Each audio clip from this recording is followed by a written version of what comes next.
Can you dive into this a little bit? Where do you want to start? Players to target or players that have come and left and are still in? Well, we got X back, right? Xavier Brown's coming back. Big time. That's That's big. big time. Is it hyperbolic to say that I think he has the capability to grow into a Sun Belt Player of the Year type of player? I think he could. I think he showcased some of that like scoring ability in the Sun Belt Championship game when he had 21 and then like 10 rebounds or whatever. Although Spradlin was saying he doesn't, he wants his teams to only take good shots. So I don't know if the logo threes will be considered a good shot or not. We'll have to find out come November. But I think he can do really well because he's already pretty good at taking care of the ball and passing it. So he could be the type of guy who gets 10 plus points, 5 plus assists, and helps defensively as well. I think he fits what Spradlin wants to do pretty well. Yeah, I think it's going to be a really good fit. Raekwon Horton, Terrence Edwards actually just went to Louisville. We always knew he wasn't going to be coming back. Justin Amati remain in portal. Horton would be a big one. Carey's going to Vanderbilt. Edwards, you mentioned going to Louisville, which I think is a pretty darn good spot for him. I think that's a great landing spot for Terrence Edwards. I'm excited to see him there. Yeah, we got to talk a little bit about JMU fans for a minute with some of these portal takes. Okay, hit me. So like Carey goes to Vanderbilt, and I think people mostly were accepting of that one. Because Byington. There were some takes after the Louisville commitment for Edwards today where people were like, dumpster fire of a program. Just say you don't pay attention to college basketball because the program is not a dumpster fire. Kenny Payne was a dumpster fire. He's been fired. They put out the dumpster fire.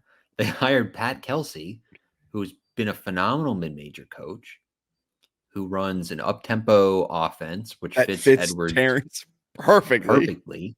He's getting an NIL bag, I would assume is somewhere in like hundreds of thousands of dollars. I've seen rumors.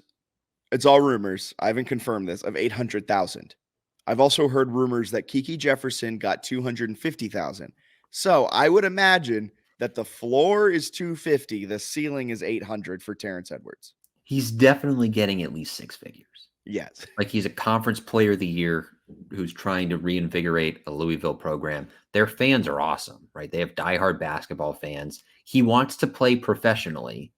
So he's going to have a whole year where he can play against ACC teams. They'll play Kentucky, right? They'll have a good non-conference schedule where you can put all this stuff on tape. You can develop your game. You're getting paid. You're playing in the ACC.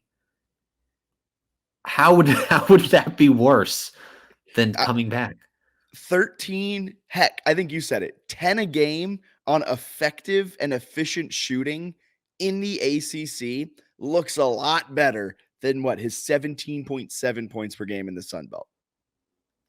It's like if you're sad that he left, I get that. I'm sad. Like great player, but he's been nothing but positive about JMU. He's been amazing, and we knew this was his last year. Like that's the other clear about that. He's been clear about everything. He left JMU in a better place than where he found it. Go get your bag. If he wanted to go to Texas A&M Panhandle or whatever it is, and they were paying him a massive bag, go do it. Go be better. Go move on. Go experience life. Like, he's also Duke. Like good for him. The ACC had a down year. They sent an 11 seed to the Final Four. They got 5 teams in, and I saw some people that are like, if he came back, had to think we'd be better. It's like, what did you? Like Pat Kelsey can coach, man. Like maybe JMU's.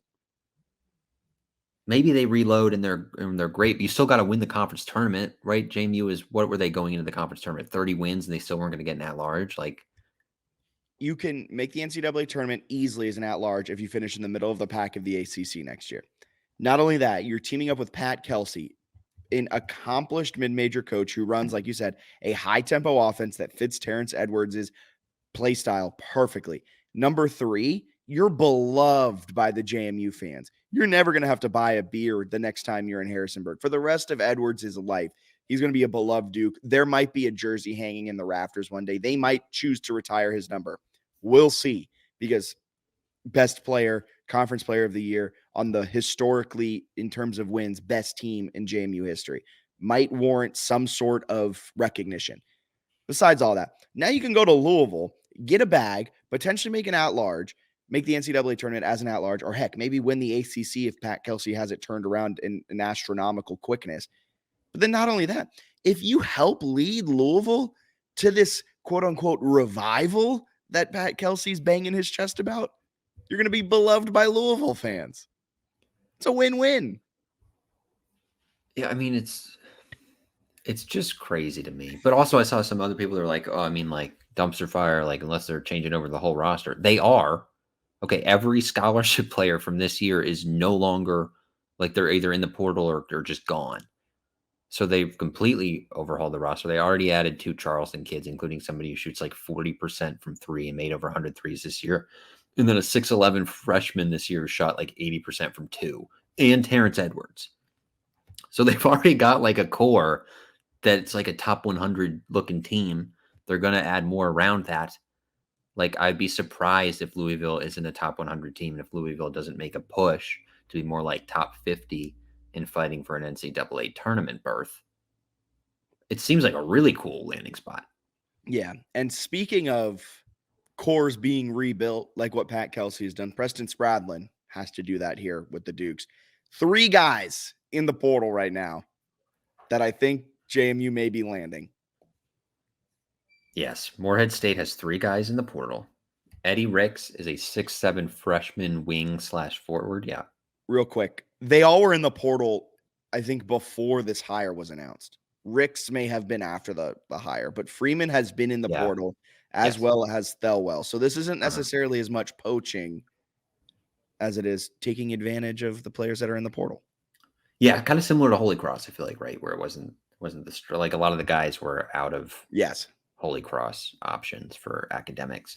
So Eddie Ricks, 6'7", really, he was a freshman this year. He led Morehead State in blocks. I think he had like 39 or something. Can score, can rebound, good defender. Makes a lot of sense if they're able to get him. Drew Thelwell, we talked about earlier a little bit, led the team in assists this year, I believe. I think he had like over 200 total assists with 6 assists per game. Really, really good. Can score, can defend.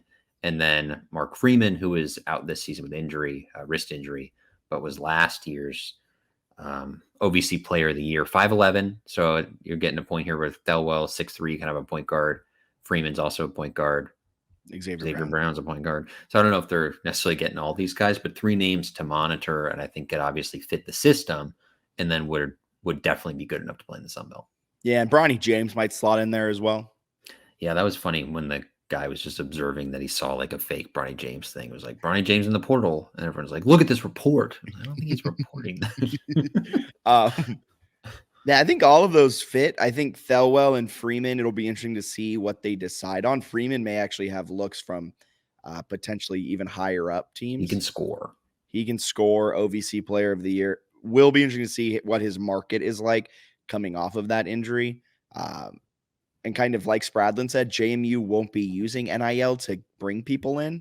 Right. So if Freeman has the opportunity, even if it's $25,000, $50,000, might want to go to another like JMU similar type of team because he only has 1 year left. Thelwell also 1 year left, might run into that same thing. Eddie Ricks, though, I think I would almost stamp it that he's coming to JMU. Another guy I want to just throw out there, not source this at all. This is my pure vibes. It's another guard. Is it a Queens player? It is. It's Dayton Albury. Okay. What's you just like his game? His game is the most electric game in the nation. He was, I believe, newcomer of the year or was on something with the A-Sun. He was a baller. Came from the JUCO ranks, made the jump up, and was arguably the most dominant player on a night-in, night-out basis in the A-Sun. He is a slashing guard that plays downhill at one of the fastest rates I've seen ever. He has bunny hops. He can jump out of a gym, insert whatever cliche you want. A really, really good player that plays the 2 at a very, very elite level. He's gotten looks from Virginia Tech and K-State, but everyone else that's looked at him are all mid-majors around JMU. So could be interesting. I haven't seen JMU linked to him at all, but he entered the portal about a month and a half ago, like right when Queen's season ended. And so I think that'd be a fun one. He's just an electric player. I like that. I like that a lot. The current roster, there's a lot of holes to fill, right? So you've got Holman Smith gone. Holman Smith gone. Yeah, I was surprised when I saw that come across my timeline, but hey, everybody can enter the portal. That's going to be a big loss. But Roberson, not in the portal, right? Quincy Allen. So you have a couple guys who haven't played a lot. Allen more so due to injury, but some size there. Allen 6'8", Roberson 6'9". Can they develop into something? You've got Brown, some other guys in the portal that maybe come back, but like a lot to fill. Well, I mean, they lost Michael Green, Terrence Edwards, Jalen Carey, TJ Bickerstaff, right there with TJ Bickerstaff and Jalen Carey, two of the most dominant fives in the conference. You also lost Julian Wooden, one of the best stretch fours in the conference. I mean, Friedel, Friedel, one of the best shooting threes in the conference. So you really have to completely revamp your front court. Jarrell Roberson might take that step forward. Quincy Allen might be that stretch forward type of player for you. But you really have to completely revamp that front court. It's going to be fascinating. And the backcourt. Fascinating to watch because Spradlin has a lot of opportunity to kind of do whatever he wants with the roster because there's just not that much returning at all. So you've got options there. Obviously, Brown is talented and expected to be a leader. And I think in the NIL era, very, very cool to have somebody like Brown who is a spark plug, who loves JMU. It kind of feels like he could be, if he takes that leap, similar to Edwards, just the face of the program that everybody rallies behind. And that's exciting. I was, when I saw Xavier was coming back, I got so hyped. He's a baller. I think he's going to be a Sun Belt player of the year. Maybe not this year, but I think his senior year he will be. I also like him on a team that's like defense focused. I just feel like he's going to be super aggressive, ton of steals. So much clapping. His hands so much clapping. I can't wait. I think the whatever it was, 52-6 home record for Morehead the last few years. I think the AUBC, especially in conference play, is going to be very, very hard to beat the Dukes in there.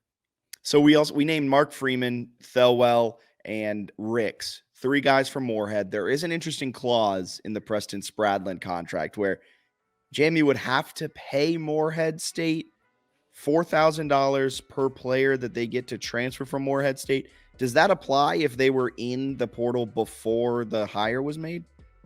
I don't know the exact details there. Some of it seemed like, I guess if you contacted guys based on Morehead connections, it was a little bit. I hadn't seen many clauses like that, so I don't know a lot of those things. I know Matt Brady had a similar clause when he was coming over from Marist that led to some legal disputes. But regardless, like $12,000 for 3 rotational players feels low. I think you're plenty pleased with that because you got a $1 million buyout for Byington, and they paid Morehead State $275,000 for Spradlin. So like you've got a lot of money, $750K that you've got from that. I think you're willing to spend $12,000 if it's like a guy who knows the system is going to put people in your arena to watch a good team play. So I don't think the price is much of a concern at all. Yeah, I agree.